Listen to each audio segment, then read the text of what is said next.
Hello, this is Brenda Green, and I'd like to welcome you to Living in the Go. Today, I want to talk to you about family culture and money. We are still in our year-long series talking about generational wealth, and this is just another aspect to consider.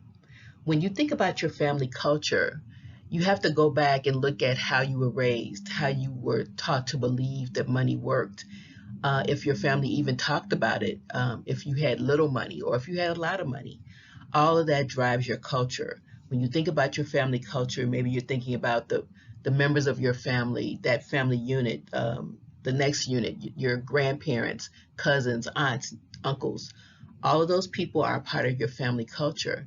And how do they view money? How do they use it? In some cultures, it's expected that if you're doing really well, that you're supposed to help the other family members, regardless of what their circumstances are. If you're working really hard and they see that, then they want you to contribute. So that's another aspect to consider in terms of how we view money and how we're going to have our generational wealth.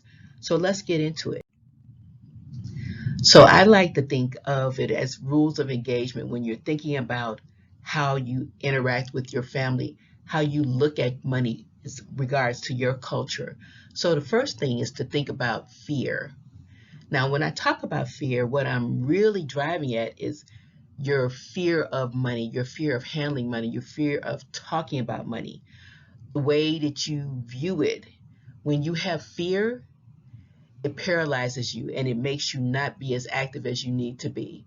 When you have fear around culture in your family, you may have fear of having a conversation with a family member who wants maybe money from you, and you don't feel that you should give that person money. But that fear, that family culture drives that in you, and you don't have those conversations.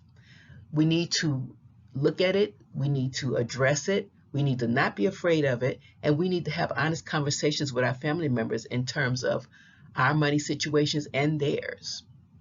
The next is prioritizing.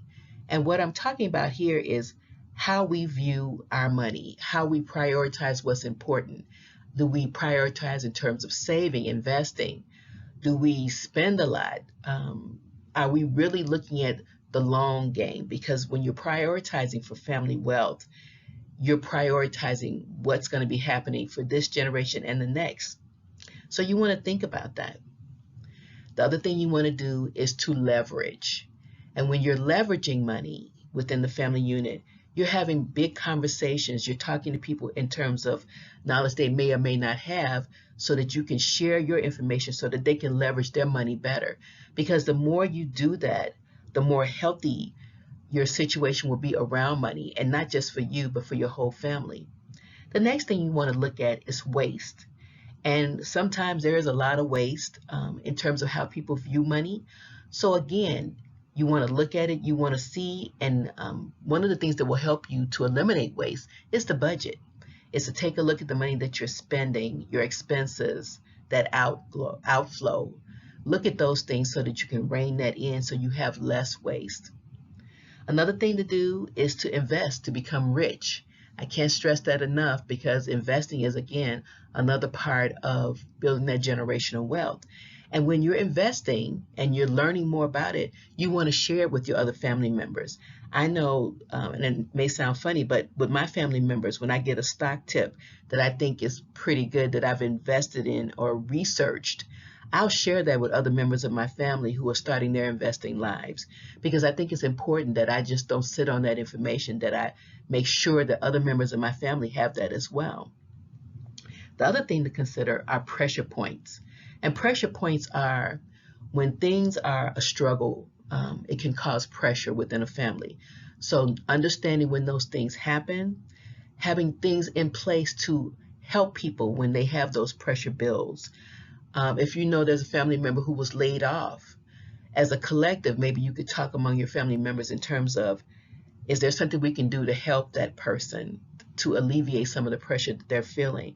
Because as a family, a lot of times we have those cultural impacts, and we can do that. If it's maybe sharing some information, it's maybe helping them to get another job. All those things come into play. The next thing is learning. And you certainly want to learn everything that you can about generational wealth. You want to learn about what other members in your family know or don't know, because sometimes we don't talk about those things. You may have information and another person would love to have that information. So if you're having conversations, you can share that. That's a way of learning, that's a way of growing. The other thing to think about is technology and how you can use that in terms of getting information to your family members. I talked about investing, but the other thing to think about is giving them sites that they can use to help them leverage their money, whether it be budgeting apps. I use mint.com, or whether it's just TD Ameritrade for doing investing. All of those things come into play, but that technology can be so vital and so important. Now, I do have my beliefs, as always, and so I want to share those with you. So, is the life that you're living right now the one that you want? If you're struggling day to day and thinking, how can I build generational wealth? If you have a family, I want to leave something to them, then look at your life, because clearly it may be some things that you can do differently so that you can have the life you want. And building generational wealth doesn't mean that you are poor and you scrimp and save everything to leave to the next generation. You still want to live because you're modeling for the next generation. So you want to make sure that you're doing good things for yourself, healthy things for yourself. So you pass that down as well, not just money. We all have baggage. Everybody has something in their background that makes them struggle sometimes. And so in a family unit, you all maybe come from a place of dysfunction and you can relate to all of that. So we all have that baggage, but that doesn't mean that that baggage stays with you for the rest of your life, because when we know better, we do better. So if you have some baggage, talk it out, figure out a way to get past it, to move past it. If you have family members who are struggling with that baggage, talk to them, help them. Sometimes having conversations opens up doors to so much more, because communication is key. Now, I'm not trying to be a bag lady. And what I mean by that is, years ago, I was struggling financially and I was thinking, I'm going to be a bag lady on the street. Well, I don't have that thought anymore. I don't want to be a bag lady. I'm not trying to be a bag lady, so I'm not doling out all my money everywhere. Because when you do that, then you're hurting yourself and you can't build wealth when you're giving everybody your money. So that's what I mean about not trying to be a bag lady. Now, we sometimes make bad money decisions because we don't know any better. I can't even tell you how many decisions I made when I was younger because I just didn't know. But I learned from those. And so I still made mistakes, but I didn't make those same mistakes. And now I try to make as few mistakes about my money situation as possible. So think about that. Think about the things that you did do and what did you learn from that and how you can move that ahead to help you grow. Tomorrow is another day. And I say that if I wake up in the morning, then I can start over, because what happened yesterday, I can't change. But I can start today and do something different.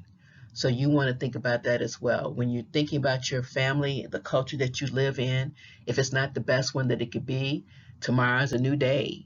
Start over. Help people in your family start over. And as I always say, a goal is just a wish without a plan, meaning you got a plan. So in your family, the culture that you talk about money, the way you look at it, the way you evolve into having better decisions about it, that's all from planning.